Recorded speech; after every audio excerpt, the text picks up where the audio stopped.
así que por eso empezamos 15 minutitos tarde. Bueno, les voy a... tengo una clase armada de estas que la he dado el año pasado y me gusta mucho darla para abordar bien este tipo de pacientes, para que a ustedes les quede un poco la idea de cómo abordarlo en la realidad y cómo abordarlo, obviamente, también en el examen. Así que vamos a arrancar ya. ¿Ven mi pantalla? Sí. Sí, profe. Perfecto. Sí se ve. Bueno, vamos a hablar un poquito. Primero, les quiero comentar esto para los que no saben.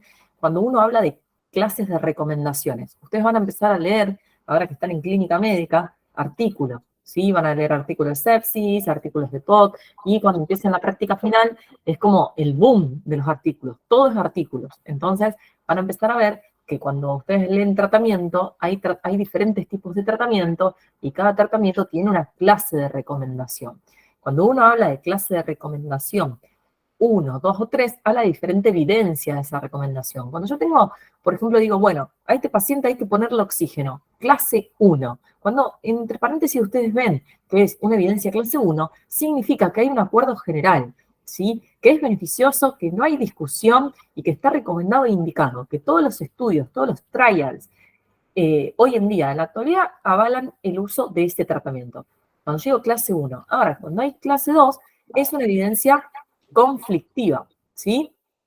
O sea, hay discusiones. O sea, hay opiniones que están a favor, opiniones que están en contra. Muchos clase 2 son aquellos, por ejemplo, screening de cáncer. Los screening de cáncer, hay algunos que son clase 2 y otros clase 1. En base a la evidencia, en base a si cumplieron el objetivo que uno quiere realmente. A veces algunos trials cumplieron el objetivo, otros no, entonces es clase 2. Obviamente, hay que ver si son clase 2A, que significa que dentro de todo el gris, está más para dar el tratamiento que para no, que 2B, que está más para el 3 que para el 1.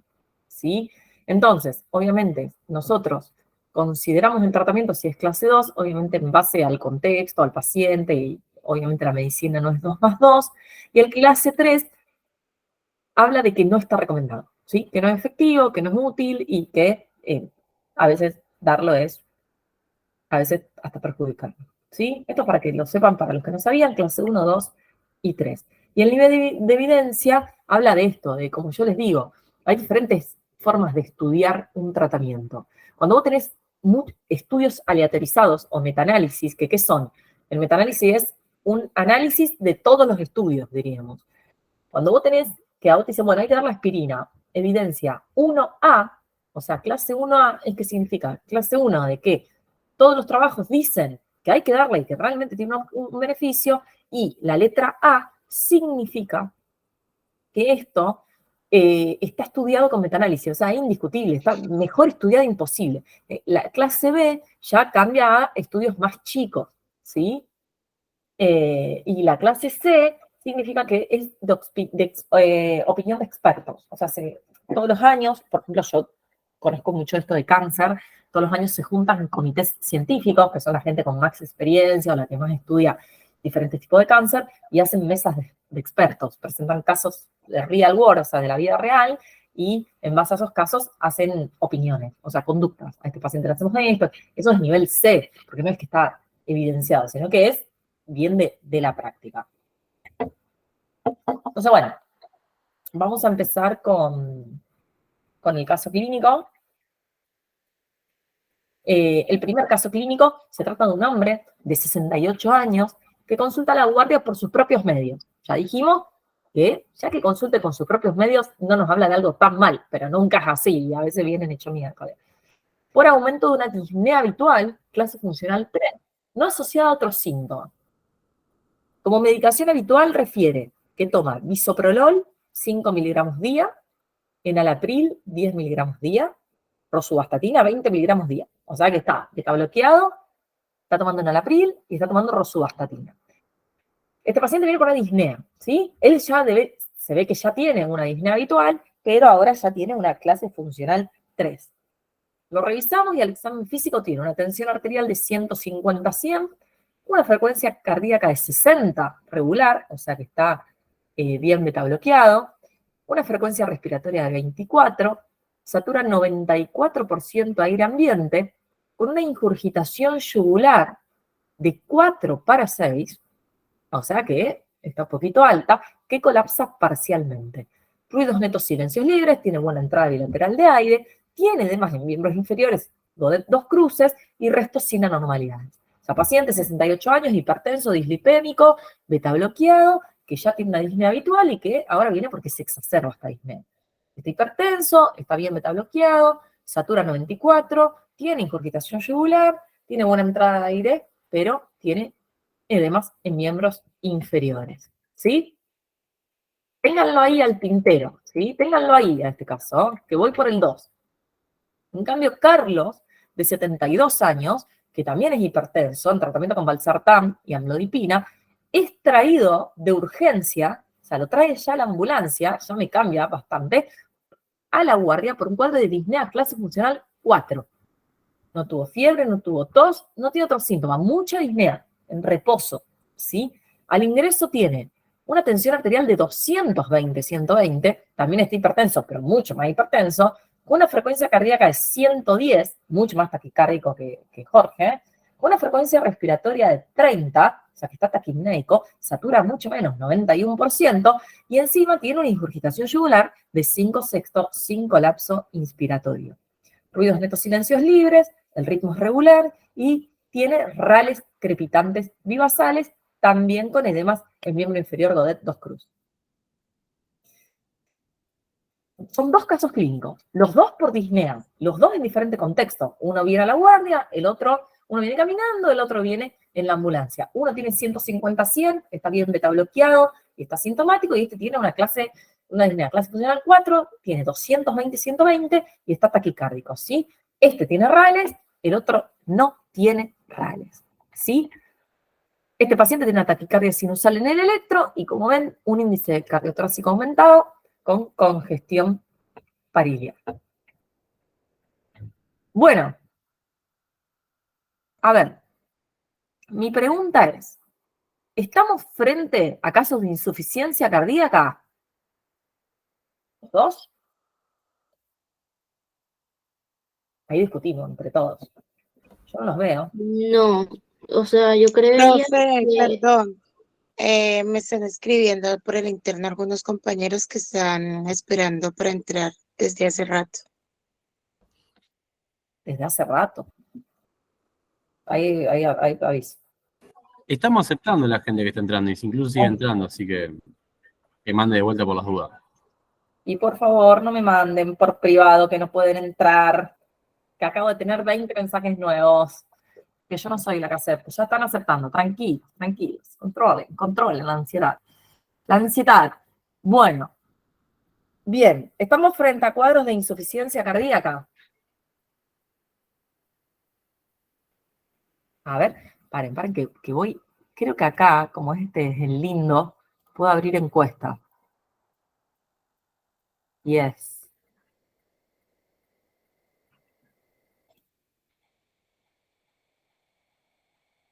Paren. Porque me dice que sí puedo. Ah, pero no soy anfitriona, ¿no? Octavo, no me puedes poner anfitriona, ¿no? A ver, ahí me fijo, creo que sí.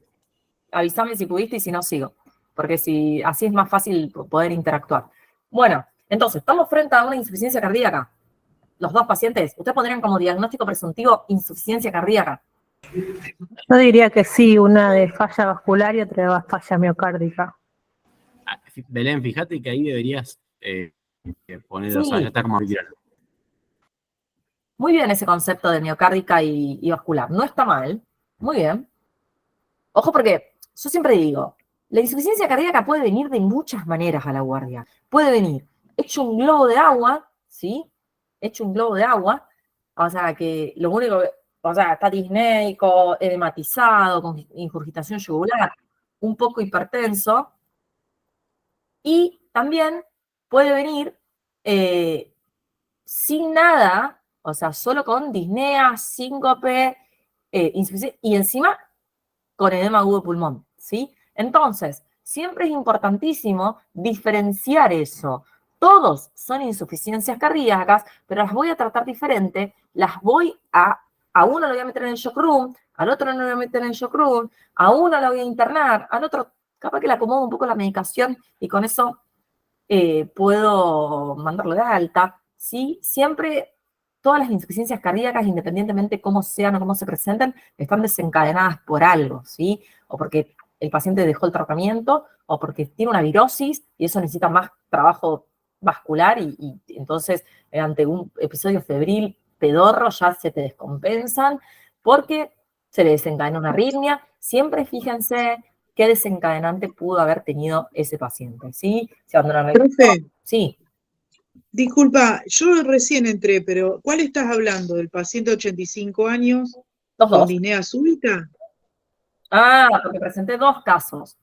Hablé, Ah, yo tengo no uno importa, nada más. te comento rápido, hablé de dos pacientes, porque en realidad me gustó presentarle dos tipos para enfocar la insuficiencia cardíaca. Siempre me gusta dar así dos tipos de pacientes, porque ustedes se van a encontrar en la práctica y en los exámenes y todo, diferentes tipos de insuficiencia cardíaca a la presentación clínica. Este paciente que ingresa por un aumento de su disnea habitual, que está medicado, pero vos lo ves, está un poco hipertenso, no tiene rales, pero tiene edemas y tiene disnea, aumento de su disnea habitual. Y después tenés otro paciente, que es el que presenté también, que es un paciente que ingresa con tratamiento para su hipertensión, pero empieza con una disnea súbita de clase funcional 4, 220, 120 de presión arterial, taquipneico, taquicárdico, hipoxémico y con rales crepitantes y basales. O sea, son dos casos clínicos totalmente diferentes, pero los dos son insuficiencias cardíacas. ¿Sí? Entonces, eso es a lo que voy. O sea, siempre ver y decir, bueno, esto es una insuficiencia cardíaca, acá hay una falla miocárdica y realmente, o acá hay una insuficiencia cardíaca, independientemente tengo que ver qué es lo que predomina, si lo vascular, lo miocárdico, cómo está el pulmón, tiene agua, no tiene agua, qué es lo que tengo que hacer. ¿Cuál es el caso que yo incluiría? Por ejemplo, ¿qué caso ustedes dirían? Bueno, esto es una emergencia hipertensiva. Yo tengo que bajar la presión arterial ya. O sea, no tengo que esperar otra cosa, tengo que bajar la presión arterial. ¿En qué caso ustedes bajarían la presión arterial? En el 2. En el 2. ¿Por qué? Por las cifras que tiene ¿Y por qué más? y porque tiene los edema agudo de pulmón. Excelente. Entonces, esa es una pregunta de examen. Este paciente, doctora médica, a mí se lo estaría tomando, es un paciente con un edema agudo de pulmón, lo cual se considera una emergencia hipertensiva y tengo que bajar la presión. Está en falla miocárdica porque tiene 220, 120. O sea, tengo que aumentar la precarga, disminuir la poscarga para que me relaje el corazón y se me deje de llenar el pulmón de agua, ¿sí? En cambio, en el otro, hay que ver, porque tiene 150-100, está bien beta bloqueado, pero bueno, tiene un aumento de su disnea habitual y tiene edemas en miembros inferiores. O sea, tendríamos que ver bien ahí qué FEI tiene, si esa FEI está bien medicado, cuánto hace que, cómo está comiendo, si tuvo alguna intercurrencia, ¿sí? Entonces, vámonos. ¿Qué seguimos? Ahora vamos a dar un poquito de teoría para después concluir cómo trataríamos a estos pacientes, ¿sí? Un poquito de disnea. A ver, disnea se lo van a tomar en tercero, en cuarto, en quinto y en la PFO. O sea, disnea no es disnea, es disnea. Disnea, nada, ya esto creo que es lo que más saben, es como el concepto ATS. Es la sensación subjetiva de falta de aire. Desagradable y obviamente dificulta la respiración. Obviamente, diferenciar entre cardíaca y respiratoria, ni hablar, a nivel semiológico, siempre digo, si ustedes se imaginan un pescado afuera, o sea, alguien ahogado, o sea, cuando, como que vos estarías dentro de una pecera y que no te dejan salir, bueno, el edema agudo de pulmón o la disnea del paciente insuficiente cardíaco es ese paciente que quiere salir del agua, lo van a ver que va a estar como boqueando buscando dónde respirar. En cambio, la insuficiencia respiratoria de origen respiratorio, el paciente se agarra de la camilla, se tira para adelante y hace como más fuerza en la musculatura para que pueda entrar el aire, ¿sí? Y más cuando se da por asma, por EPOC, que tiene una expiración recontra prolongada, entonces como que hace más fuerza con la musculatura para vertebrar. o sea, intercostal. Acuérdense que ustedes tienen que evaluar bien la disnea, qué clase funcional es, si se desencadena con esfuerzo, con reposo.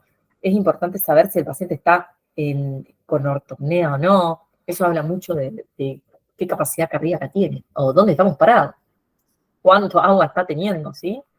Hematológica, profe, también es importante saber. La hematológica, lo que tiene la disnea hematológica es con anemias severas. Acuérdense que ustedes no va a ser tanto la disnea lo que predomina en ese paciente, sino que va a ser la astenia, la fatiga, ¿sí? La palidez cutánea, siempre el paciente viene con un síndrome, por eso siempre es tan importante hablar de síndrome. El síndrome de la insuficiencia cardíaca es estos pacientes que les mostré.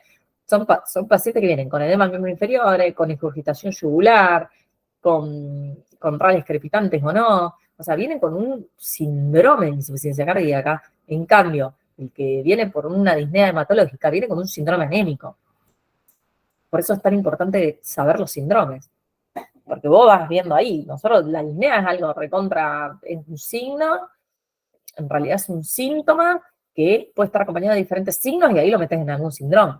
El tema es que la disnea puede estar en la insuficiencia cardíaca y no siempre significa que la insuficiencia cardíaca está descompensada. Porque cuando ustedes hablan de, yo odio la palabra descompensada. Ustedes dicen, es una insuficiencia cardíaca descompensada. Ajá. ¿Y? O sea, puede ser una exacerbación de su insuficiencia cardíaca crónica, entonces el paciente necesita un poco de arreglo de medicación o eliminar ese factor desencadenante, o puede ser un edema de pulmón. Son dos cosas totalmente diferentes. El paciente va a entrar por disnea, va a ser otro tipo de disnea, otra clínica, los dos van a tener edema de pulmón, los dos van a tener edemas en miembros inferiores, pero uno no va a tener rales crepitantes y el otro sí. Uno va a tener una presión a veces altísima y el otro no, ¿sí?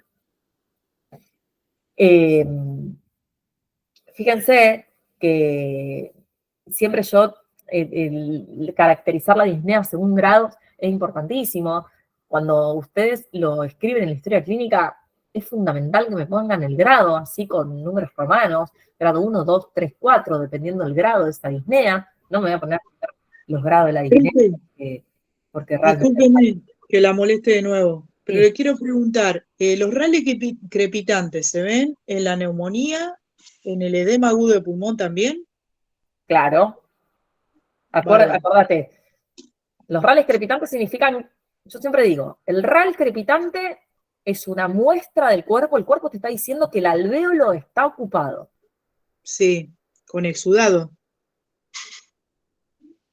O otra sudada, no importa con qué. Entre exudado, sí, sí, sí. Si está ocupado con moco, Mm, es una neumonía. Te va a dar claro. los mismos rales crepitantes que la insuficiencia cardíaca. El mismo ruido va a escuchar. Pero en el síndrome de... Porque por eso tienen que estudiar semiología. En el síndrome, ¿sí?, de condensación pulmonar, el síndrome de la neumonía, ¿sí?, de condensación pulmonar, lo que vos tenés son rales crepitantes solo focalizados en el lugar donde está la neumonía.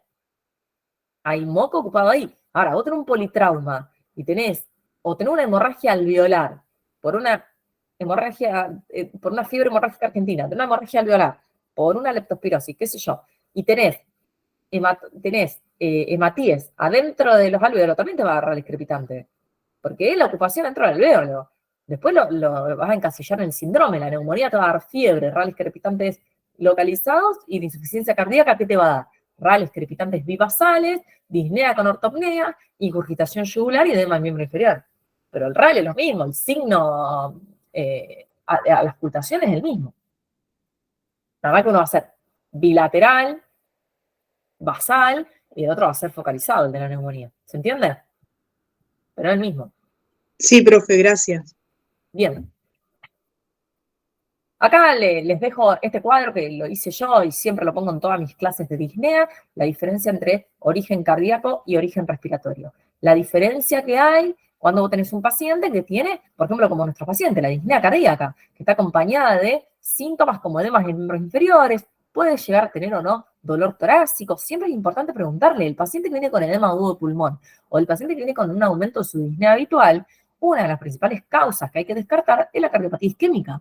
Porque si el paciente ya tenía insuficiencia cardíaca de base y hace una isquemia Y del poco miocardio que lo hacía sobrevivir, ese miocardio se infartó y capaz que ahora está peor, necesita más drogas para estabilizar su insuficiencia cardíaca. Después, acuérdense de esto, el paciente que viene con disnea y seguramente sea por insuficiencia cardíaca va a tener factores de riesgo cardiovascular, hipertenso, obeso, dislipémico, como estos pacientes que presenté. A la auscultación, rales crepitantes bivasales, puede tener las sibilancias en la paroxística nocturna, ¿sí? Y acuérdense de esto, que en la de origen cardíaco, el paciente con insuficiencia cardíaca va empeorando su disnea en base a las horas del día. Pasada, o sea, es más probable que te llegue un edema agudo de pulmón a la noche, diríamos, a la nochecita, que te llegue a las primeras horas del día. Puede tener un soplo cardíaco, va a tener ingurgitación yugular, depende de la presión venosa que tenga, y obviamente otros signos de insuficiencia cardíaca, ¿sí? Vamos a hablar un poquito de insuficiencia cardíaca, de las guías de la American Heart. La insuficiencia cardíaca, siempre esto es lo que te toman en el examen. Dicen, bueno, hablemos de insuficiencia cardíaca, y vos no sabés por dónde arrancar, porque es un tema tan difícil y tan amplio que a veces arrancar es muy difícil. Entonces, lo que yo siempre digo que ustedes, ustedes en el examen siempre digan, la insuficiencia cardíaca es un síndrome, ¿sí? O es un diagnóstico, que no hay una definición exacta, porque depende de cómo se lo aborde, de qué rama se lo aborde, uno lo puede conceptualizar de muchas maneras. Sí, que hay que saber que es una falla, ¿sí? A nivel de la bomba, a nivel del corazón, y que se la puede clasificar de diferentes maneras, según la clínica, según la fisiopatología o según el tratamiento. O sea, yo la voy a clasificar de diferentes maneras, pero en sí, el síndrome es el mismo, ¿sí? Entonces, es un síndrome clínico que puede estar producido ¿por qué? Por una hipertensión arterial crónica, que primero da una hipertrofia miocárdica y después empieza a dilatarse. Se puede dar por valvulopatías, se puede dar por esta enfermedad coronaria, por la isquemia, por la cardiopatía isquémica. La cardiopatía isquémica es una de las principales causas, infarta el miocardio y lo deja débil, ¿sí? Puede haber según la fisiopatología, puede ser por una alteración sistólica, cuando no tiene fuerza para contraer, o por una alteración diastólica, se altera el llenado. Según el tiempo de evolución, puede ser aguda o crónica, un paciente con una insuficiencia cardíaca crónica puede hacer exacerbaciones agudas, y según el predominio de los síntomas, puede ser derecha o izquierda. Fíjense, yo acá les dejo las 3 definiciones, esto también lo da Oscar, lo da mucho Oscar. Él me pasó algunas diapositivas. Fíjense que acá la American Heart Association nos dice que la insuficiencia cardíaca es un síndrome clínico complejo. O sea, siempre, a mí me encanta decir síndrome clínico, porque realmente es un síndrome y realmente es complejo, ¿sí? Porque puede haber un desorden tanto estructural como funcional del corazón, y eso hace que o no se llene o no eyecte, y te va a dar todo un síndrome que es típico, ¿sí? Obviamente, la Escuela Europea de Cardiología nos habla más de síntomas, que ya nos habla un poquito, y nuestra Sociedad Argentina de Cardiología también nos habla de síntomas, ¿sí? Sabemos que si sos tabaquista, dislipémico, tenés apnea del sueño, obeso, falla renal, anémico, o sea, todo eso va a hacer que tengas más riesgo de tener insuficiencia cardíaca, y ni te cuento si soy hipertenso. Entonces yo digo, ¿se rifa una insuficiencia cardíaca? Bueno, el que tiene número de hipertensión, hipertrofia ventricular izquierda, infarto, diabetes, obesidad y una enfermedad valvular, obviamente se lleva todos los números para el gran premio de la insuficiencia cardíaca, ¿sí? Estos son los factores de riesgo. Acuérdense que siempre la clínica es soberana, así como estos 2 pacientes que yo les presenté, son pacientes que te llegan a la guardia siempre, y es importantísimo identificarlo y poder tratarlo, ¿sí? Y saber a quién interno, a quién no. Acá tenemos los criterios. El criterio de Framingham, nada, estos chicos ya lo saben, no les voy, yo quiero enfocarme más en los pacientes al que les mostré recién para ver cómo nos resolvemos, pero acuérdense que criterios mayores, 2 criterios mayores ya me definen a un paciente con insuficiencia cardíaca, por eso el diagnóstico clínico es importantísimo. La disnea paroxística nocturna, la ingurgitación yugular, los rales crepitantes, la cardiomegalia, el edema agudo de pulmón, el tercer ruido, el reflejo hepatoyugular, todo esto es recontra tomable. Esto te lo pueden tomar en tercer, cuarto, quinto y PFO, ¿sí? Estos pacientes, como los que les mostré, van a tener rales, edemas y reflujo hepatoyugular. Acá ven la ingurgitación yugular. La ingurgitación yugular es recontra típica de los pacientes con insuficiencia cardíaca. Obviamente hay que ver cuánto colapsa. Si colapsa, hablamos de una buena función contráctil. Si no colapsa, estamos hablando de un aumento de la presión venosa y un mayor riesgo de congestión, ¿sí? Los edemas, la disnea. Y esto es el estadio. Siempre está bueno a veces clasificar al paciente según los estadios. Y esto es algo que me gustaría que lo sepan. ¿Por qué? Porque nosotros tenemos pacientes con estadio A que no tienen insuficiencia cardíaca, sino que tienen factores de riesgo para tener la insuficiencia cardíaca. O sea, suman todos los números, pero no la tienen todavía. El estadio B, ya hay una evidencia de una falla estructural, le hiciste un ecocardio, el paciente está totalmente asintomático, ¿sí? Pero ya tiene Quería alteraciones hacer en una el ecocardio. Sí. En el estadio 1, el paciente, si bien tiene factores de riesgo, ¿podría tener una disfunción ventricular izquierda sintomática? No, ese ya sería el B. Ah, perfecto, gracias. O sea, no la tenés todavía. Tenés riesgo. Dentro Sí. del B estaría una hipertrofia ventricular. Sí, también. Está ahí, porque si vos tenés una hipertrofia ventricular, pero con una FEI normal, justo la hipertrofia ventricular puede llegar a estar también en el estadio A. Porque no es una insuficiencia cardíaca, es como una pre-insuficiencia cardíaca, ¿sí? Está ahí en el medio, está como entre el A y el B. Gracias. Después, ya el estadio C, el paciente tiene síntomas, y en el estadio D ya tiene marcados síntomas, ya lo recontra estás tratando, y sin embargo sigue con los síntomas. Nosotros teníamos una paciente en clínica en el Eva Perón que tenía derrame pleural bilateral, edemas en miembros inferiores, era un globo de agua, pobre, y le teníamos que poner bomba de furosemida, constantemente furo, para que pueda por lo menos caminar hasta el baño. Terrible. O sea, esa era una paciente que tenía una insuficiencia cardíaca severa. Y fíjense que el estadio C, que es el que ya tiene síntomas, se divide según los síntomas en diferentes estadios, ¿sí? Yo no me voy a meter mucho en esto, sino que podés tener pacientes que se diagnostican ahora de insuficiencia cardíaca, pacientes que llevan recontra bien los síntomas porque están beta bloqueados, tienen la medicación para la presión arterial, los pacientes que a pesar de estar medicados persisten y los pacientes que empiezan a empeorar, ¿sí? ¿Cómo hago el diagnóstico? Lo voy a hacer con la clínica, todo lo que le repetí como un lorito recién, todo lo que ya dijimos, criterios mayores y menores, y los exámenes complementarios.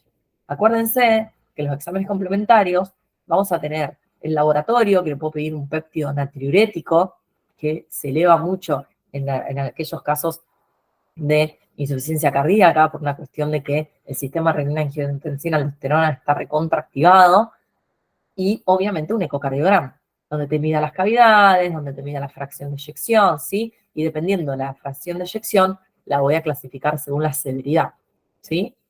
El electro a mí me puede dar si está taquicárdico, si está asociado a arritmias, o no está asociado a arritmias, ¿sí? Y esto no, esto es lo que ya les hablé recién. Entonces esto es lo que yo les quería más o menos hablar. Nosotros estamos en estos dos pacientes que les presenté frente a una insuficiencia cardíaca aguda, ¿sí? Son pacientes que vienen con disnea, uno es hipertenso, no se conoce, no se conoce insuficiente cardíaco, y viene con un edema agudo de pulmón, y otro es un paciente que ya está beta bloqueado, toma rosuvastatina, y ese paciente viene por una disnea que aumentó su intensidad. Su basal era clase funcional 1 y ahora tiene clase funcional 3. Y acá está esto que yo les quiero explicar. La insuficiencia cardíaca aguda, a eso que ustedes llaman siempre insuficiencia cardíaca descompensada, que no me gusta el concepto, es esto. ¿A dónde lo meto al paciente? Si lo meto a este paciente que yo no sé que tiene insuficiencia cardíaca, el que es de nuevo y que tengo que ver dónde estoy parado y cómo lo tengo que tratar, o ese que ya tiene insuficiencia cardíaca crónica. Y dentro de esto, si ese paciente está o no en edema agudo de pulmón. Porque si el paciente está en un edema agudo de pulmón, tengo que resolver el edema agudo de pulmón. Y si el edema agudo de pulmón es por una emergencia hipertensiva, tengo que bajar la presión. Si el edema agudo de pulmón es por un infarto agudo de miocardio, tengo que vasodilatarlo y mandarlo urgente a hemoterapia, ¿sí? A hemodinamia. Entonces, si el paciente tiene un infarto con supra en el contexto de una, o sea, tiene dolor torácico con edema agudo de pulmón, que es el TIPS, ese paciente tiene que ir a hemodinamia, ¿sí? Entonces, me voy con 2. Insuficiencia cardíaca aguda, edema agudo de pulmón, resuelvo ya. Veo la causa, resuelvo. Insuficiencia cardíaca aguda de un paciente que viene estable por aumento de su disnea habitual, tengo que ver si es la primera vez que viene por esto o ya tiene una insuficiencia cardíaca crónica y lo tengo que acomodar, ¿sí? Esto es lo que siempre muestra Sangroni de los pacientes con, que algunos tienen congestión más que baja perfusión, porque a veces vos tenés pacientes que tienen un déficit de diastólico, entonces son un charco de agua, que esos pacientes van a tener hepatomegalia, reflejo de pato yugular. Sí, ¿alguien me quiere hablar? Y después tenés aquellos pacientes que tienen más que nada síntomas de astenia, fatiga, ¿sí? De baja perfusión. Y acá está, siempre digo, si vos tenés paciente con falla miocárdica, edema, y no está en un contexto de edema agudo de pulmón, voy a priorizar los diuréticos. A este paciente le voy a dar furosemida, porque está encharcado, pero no está en edema agudo de pulmón. Pero aquel paciente que me viene con la emergencia, me viene con edema agudo de pulmón, independientemente de la causa, que sea isquémica o que sea como este paciente que viene por emergencia hipertensiva, mi prioridad son los vasodilatadores. Esto es pregunta de examen, de cuarto, quinto y PFO. El paciente con insuficiencia cardíaca aguda, tengo que ver si está o no en edema agudo de pulmón. Si no está en edema agudo de pulmón, voy a ver si tiene falla miocárdica o falla sistólica, ¿sí? Si tiene, necesito diuréticos o necesito darle un metabloqueante y mejorarlo. Ahora, si está en edema agudo de pulmón, el paciente tengo que vasodilatar, ¿para qué? Para que todo ese agua se vaya a las venas y me deje respirar al paciente mejor. Acá no voy a priorizar los betabloqueantes porque la taquicardia es respuesta a esta insuficiencia. Lo único que lo está compensando no lo voy a bloquear, ¿sí? Entonces volvemos a los casos y los vamos a resolver ahora. Lo van a resolver ustedes en realidad con toda esta introducción que les hice. Jorge, de 68 años, que consulta a la guardia por sus propios medios por aumento de su disnea habitual. No está asociado a otros síntomas. Como medicación habitual, prefiere bisoprolol, 5 miligramos día, enalapril, 10 miligramos día, rosuvastatina, 20 miligramos día. Al examen físico tiene una tensión arterial de 150 a 100, una frecuencia cardíaca de 60, frecuencia respiratoria de 24, satura 94, tiene una ingurgitación yugular de 4/6, con colapso parcial, ruidos netos, silencios libres, buena entrada bilateral de aire, pero tiene además en miembros inferiores PODET 2 cruces. Bueno, soy todo oídos. ¿Qué hacemos con este paciente? Este viene a la guardia, lo mando al shock room. No Sí, necesito. profe. No, Sí, sí. no. Para mí no. No, para mí tampoco. Para mí tampoco. Para mí tampoco. La voy a hacer una encuesta.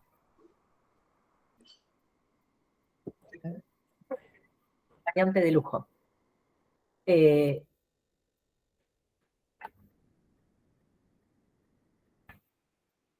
A ver, quiero ver. Ahí estamos. Ahí les hice la encuesta. No sé si sale ahí en el chat, no sé dónde sale.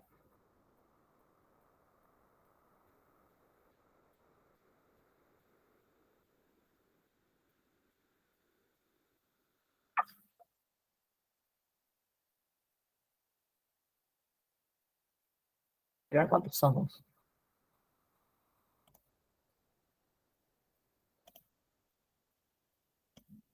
¿Cuántos somos? ¿Cuántos somos? No sé cuántos somos. 97 dice aquí. Ah, 97. Ah, bueno. Están votando re poco. No la veo, profe. ¿Dónde está la encuesta? En el No, a mí chat. tampoco me parece. No, fíjense que ahí abajo a la derecha hay un triángulo, un cuadrado y un círculo. Aprendan ahí.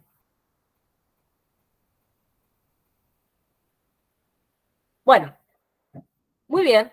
no, este paciente no va al shock. Está hemodinámicamente estable, está bien, está con disnea. Bueno, ¿cómo lo estudiarían a este paciente? ¿Qué le harían a este paciente? Electro, laboratorio. ¿Y por qué laboratorio? ¿Por qué electro? Electro para, yo quiero saber, asumo que es un insuficiente crónico porque tiene una, ya sabe la clase funcional de disnea que tiene, y quiero saber si tuvo algún evento miocárdico que le pudo haber, perdón, la palabra descompensar, ¿no? Que le pudo haber afectado la condición que ella trae. También para evento? evaluar la fracción de eyección y para ver si Isquémico. es caliente. ¿Cómo, Paula? Que para evaluar la fracción de eyección que está ahora y para evaluar si es un paciente frío o caliente. ¿Qué le pediría? Un ecocardiograma, Ah, un eco. bien, excelente, Sandra. Y también pediría troponía para evaluar Bueno, un descartar excelente biliar. lo que dice Sandra, excelente. Hay que hacer un electro, hay que ver por qué este paciente le aumentó la disnea, ¿sí? Hay que ver por qué tenía clase funcional 3. Lo primero que tengo que hacer es interrogar bien, ¿sí? Interrogar bien al paciente. ¿Estás tomando bien la medicación? ¿Te haces los controles de cardiología?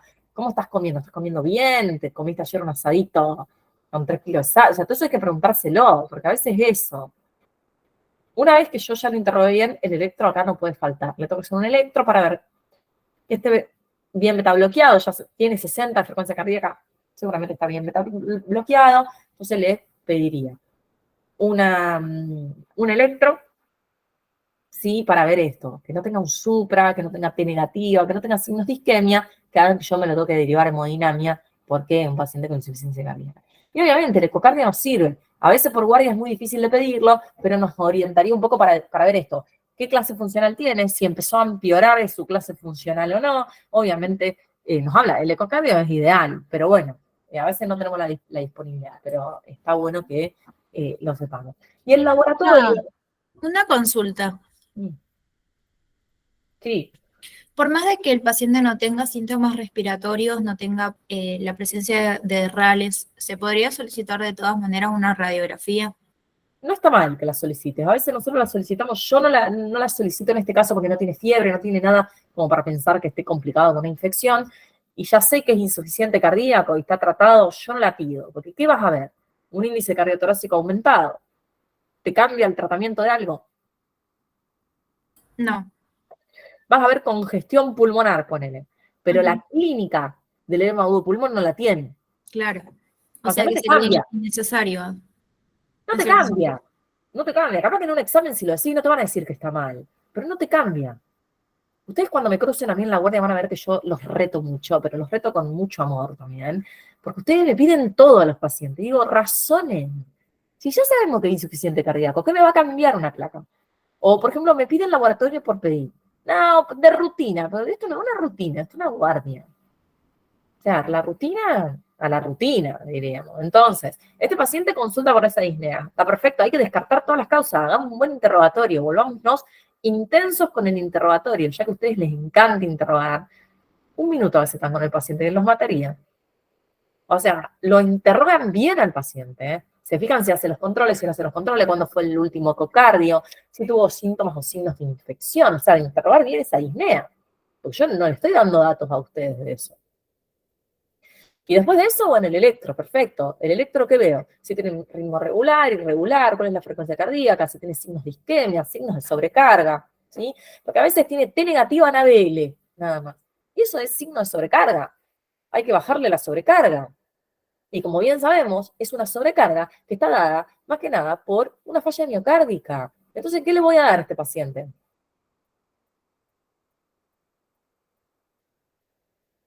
¿Diuréticos? Sí, es una falla de Diuréticos. Y sí, tiene ingurgitación yugular, tiene edema miembro inferiores, descarto la isquemia, descarto en sí todas estas causas de que pueda llegar a corregir infección, que haya tomado bien la medicación, y le pongo una fura, le doy una fura, un comprimido, un LASI, y lo dejo. Orina, si se siente mejor, se va. Pero se va con el cardiólogo, con un ecocardio. ¿Se le modifica la medicación habitual que está tomando? Mirá, Depende. Si sos el cardiólogo, le vas a pedir el ecocardio y vas a ver en qué estadio está el paciente. A ver si le va betabloqueado está, o sea que el betabloqueante no se lo vas a aumentar. El objetivo ya del betabloqueante está. ¿Le faltaría qué droga a este paciente si es un insuficiente cardíaco?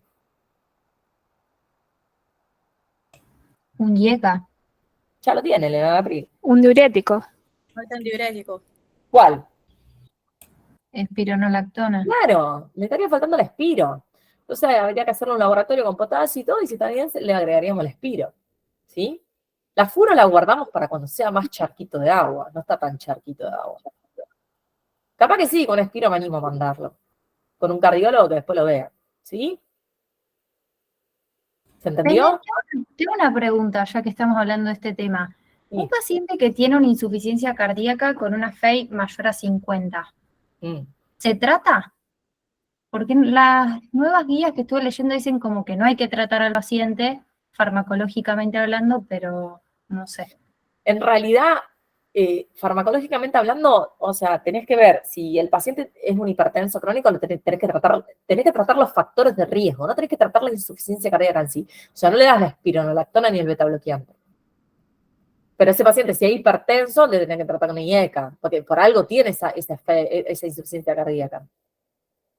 Claro, es como que la insuficiencia cardíaca per se no la trato, pero trato el factor de riesgo para evitar que progrese. Claro, porque está en el estadio B, diría.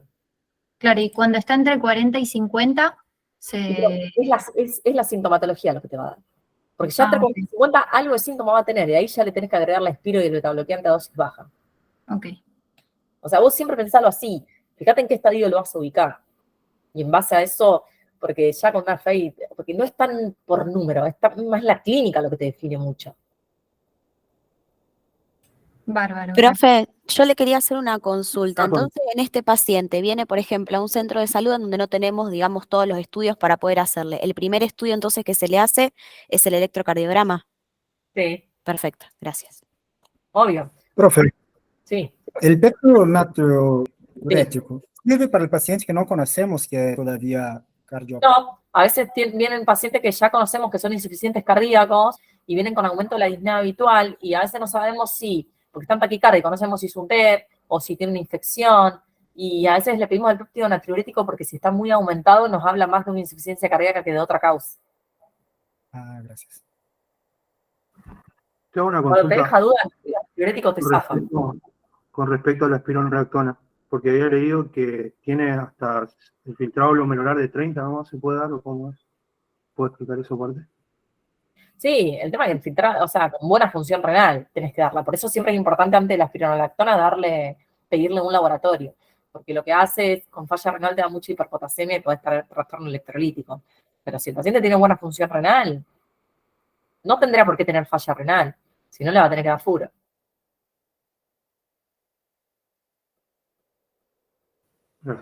Pregúntenme si quieren, si no voy al otro caso. Profe, yo tengo una duda, y no del caso este, sino en general. ¿Por qué paciente con edema agudo de pulmón hay que darle o priorizar los vasodilatadores? Porque esa parte no me quedó bien clara. Porque ahora vamos a eso. Escúchame. Mirá, este es el otro paciente. Vamos a eso. Está buenísima la pregunta, porque es lo que yo quiero que hoy vayan sabiendo. Después tenés este paciente de 72 años, que ya es hipertenso, pero no se conoce, no dice que tenga insuficiencia cardíaca, solo es hipertenso con valsartán amlodipina, que viene con esta clase funcional 4 y que está con una tensión de 220, 120 y taquicárdico. Y encima con una incurgitación de 5/6. Rales, crepitante y basales y edema Godet 2 cruces, ¿sí? Tiene esta placa, o sea, está en edema agudo de pulmón. Indiscutible que está en edema agudo de pulmón. ¿Sí? Entonces, cuando vos estás en edema agudo de pulmón, vos tenés un corazón que no aguanta más, que está latiendo porque quiere responder, con una presión arterial muy alta que no lo está dejando, le está diciendo, ¿a dónde vas? ¿A dónde vas? Andate para atrás, y el corazón queriendo ir para adelante. No sé si decime si me seguís. O sea, tenés mucha presión arterial en la aorta. Y el corazón hace tac, tac, tac, tac, tac, tac, tac, y en vez de tirar para afuera, que es donde tienen que tirar, porque está la presión alta, tira para atrás. ¿Pero para dónde para atrás? Para el pulmón. Entonces el pulmón se te encharca. Y encima todo lo que está viniendo de los miembros inferiores, todo lo que está viniendo. ¿Que a dónde lo tenés reflejado? En la ingurgitación yugular. O sea, entonces vos necesitas una droga que, porque si vos decís, yo le doy diurético, ¿qué hace el diurético? El diurético lo que hace es bajar la poscarga, te baja la presión arterial, pero no te la baja tan rápido, porque lo hace con un mecanismo que vasodilata. ¿Cuál es el mecanismo de la furosemida? Es un diurético, actúa en el riñón, no actúa a nivel cardíaco. O sea que, che, riñón, sácame la agüita, tranca, que acá estamos bien. O sea, no está mal darle furo, pero el bueno está que ya sea la presión arterial. Puede ser que es porque genera vasodilación periférica y con eso disminuye la precarga. Periférica y central. Entonces, lo Claro. que hace la nitroglicerina, que es el vasodilatador que van a usar ustedes, que es la NTG, la famosa NTG, que es la nitroglicerina, lo que hace nos dilata las coronarias, que ahí ya te sirve ¿para qué? Para meter más agua ahí, ¿y para qué? Por si hay una isquemia, ya te está salvando el miocardio que se está muriendo. Después, te vasodilata la cava a un tamaño así, donde el corazón, en vez de tirarlo al pulmón, ya se va todo, te descomprime todo esto. Entonces el pulmón se empieza a relajar porque se empieza a vasodilatar, entonces toda el agua se va a las venas. Y encima es tan vasodilatador periférico que ese 220-120 TA, en vez de estar en la aorta, se empieza a expandir a la periferia. ¿Sí? Entonces estás aumentando la precarga, disminuyendo la poscarga y vasodilatando a nivel coronario, por si tiene una isquemia, y el esfuerzo cardíaco. Estás ayudando, le estás dando oxígeno al corazón. Le das oxígeno al corazón, le sacás agua al pulmón, aumentás la precarga y disminuís la poscarga. ¿Se entiende? Y eso, ¿cuánto lo haces? En un minuto de reloj. Le colgás la NTG y a los 5 minutos el paciente ya tiene eso. ¿Me explico? Por eso, cuando recetan edema agudo de pulmón, la furo no es lo primero que tengo que poner. Lo primero que tengo que poner son los vasodilatadores. La NTG, la nitroglicerina o el dinitrato isosorbide, porque hace eso. Y hace... El paciente parece que revive de estar así, cianótico. Te empieza, che, qué bien que estoy. Y ahí sí le pones la furo, porque te queda todo el agua estancada y ahí le pones la furo para, che, bueno, vayan yéndose, ya está. Lo sacamos del corazón y del pulmón, ahora váyanse. ¿Me explico? ¿Se entendió por qué los vasodilatadores en este caso? Profe, te quería hacer una pregunta de caso contrario. O sea, a mí no me quedó claro lo contrario, digamos, de por qué utilizaría el diurético cuando el miocardio, digamos, no está siendo capaz de bombear. Ahí no sería también como positivo dar nitroglicerina cuando hay acción miocárdica. No, porque es así, porque a veces confunde el concepto. Confunde mucho el concepto. Uno dice miocárdico y dice, che, falla miocardio, tengo edema agudo pulmón. No, lo que te falla es tanto lo diastólico como lo sistólico. Vos no tenés, o sea, estás como en un pre-edema agudo pulmón. El corazón está tratando de hacer fuerza para que esa poscarga, para vencer esa poscarga. Vos con la furo, como todavía no estás en edema agudo de pulmón, todavía no se fue todo para atrás, vos con la furo lo que haces es empezar a disminuir la poscarga solo, y eso hace que el corazón se empiece a relajar porque pelea contra una fuerza menor. Bien, a veces hasta le ponemos un poquito, le bajamos un poco los betabloqueantes para que el corazón tenga más fuerza. Es más, a veces si tiene una FEI muy baja, le pones un diurético y le metés una digoxina para darle más fuerza, pero ahí no te sirve el vasodilatador, porque no tenés todo el agua encharcada ahí todavía. Nada, claro, o sea, el diurético evitaría el edema agudo de pulmón, sería. Claro, pero lo tendría que dar antes. Si ya está el edema agudo de pulmón instalado, va el vasodilatador. Y después sí, los diuréticos. No es que no van los diuréticos, pero no es la droga más importante. Esto es pregunta de examen. Paciente con insuficiencia cardíaca aguda, sin edema de pulmón, la droga madre es la furo. Obviamente dependiendo de la clínica. Paciente con insuficiencia cardíaca aguda en contexto de edema agudo de pulmón, siempre que esté hipertenso, va al vasodilatador. Ahora, ¿qué pasa? Llegó tarde el paciente, está en edema agudo de pulmón y encima el corazón ya se cansó. Y ese corazón que se cansó se agotó de tal manera que entró en shock hipovolémico, en shock cardiogénico, ¿sí? Se empieza a hipotensar, ya esa poscarga empieza a bajar. Entonces ese paciente que ya no tiene más fuerza a la bomba necesita inotrópico, necesita de la droga dobutamina. Ahí ya estamos peor, porque ahí ya pasamos de la insuficiencia cardíaca aguda al edema de pulmón y edema de pulmón al shock cardiogénico, ¿sí? Ahí ya no sirve el vasodilatador. porque no necesito bajar la presión, ya está baja. O sea, a la guardia te pueden venir esas 3 cosas. Te puede venir el paciente que todavía no está en edema agudo pulmón, que con un poquito de diurético y acomodando un poco la medicación lo orientás y sacando, obviamente, siempre, chicos, el factor precipitante. Siempre. Y después te viene el edema agudo pulmón, que las vasodilatadores, la NTG, y después tenés el shock cardiogénico, que ya necesitas el vasodilatador y ahí le das la dobutamina. ¿Se entendió? Sí, en ese Por eso caso, necesitas 2 casos clínicos. perdón, en ese caso también en vez de la dobutamina se puede usar adrenalina. Sí, pero la dobutamina es mejor porque no es tan arritmogénica y es vasodilatador coronario. O sea, se usa más la dobutamina, pero si tenés adrenalina va la noradrenalina. Ok, Pero hay que gracias. tratar de usar la dobutamina, pero la dobutamina se usa con un catéter que va dentro de la aurícula, lo hacen los terapistas. Bien, gracias. Nosotros usamos la- Profe, no me quedó claro. En el caso de que tenga sin el edema de pulmón, que dijimos que le damos el diurético para disminuir la poscarga y evitar justamente el edema, el vasodilatador después como segunda droga no se le da, o sea, solo con los diuréticos y arreglar Claro. su medición. Y claro, y arreglar su medicación, tal cual. Ah, listo, gracias. Y en el edema agudo de pulmón sí va a la fura, no es que no va, pero va después. Claro, como segunda línea, digamos. Claro, así, no, va como acompañante, pero no es la droga gol estándar, no es la primera a la que tenés que correr hacia hacer. Menos si está en edema agudo de pulmón. Si está en infarto agudo, le cuelgo la NTG y se va a hemodinamia. Si está con una emergencia hipertensiva sin infarto, con la NTG le baja la presión y queda internado hasta control de la presión arterial. El miércoles que viene toca presencial, porque me confundí, porque puse el coso y como la semana pasada tocaba presencial y lo hicimos virtual, bueno, hoy virtual, la semana que viene presencial.